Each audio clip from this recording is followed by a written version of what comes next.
उसको बोल खान हम सबका है, लीडरशिप का नहीं है भाई, खान सबका है। हम खुद निकलने के लिए तैयार हैं, खुदा की कसम ये फतेह की इशारत है।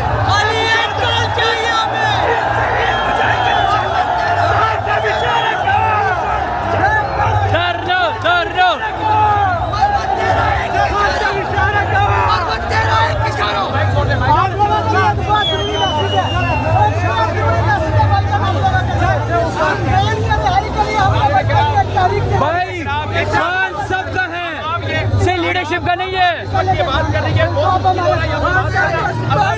इमरान खान हम सबका है, से लीडरशिप का नहीं है। बोलो शोर मचाओ धरने की।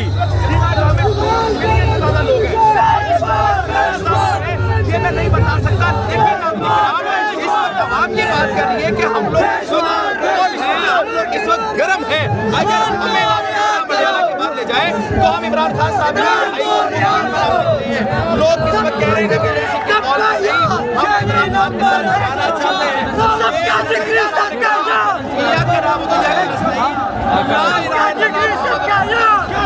ये चला जा रहा है और ये रुक नहीं रहा। मेरे भाई कहाँ से आओ?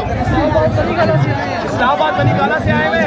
ये बताइएगा आपको क्या लगता है खान साहब को रिहा करवाने के लिए क्या चीज़ जरूरी है? किसी भी एक्सट्रीम लेवल पर जाएंगे।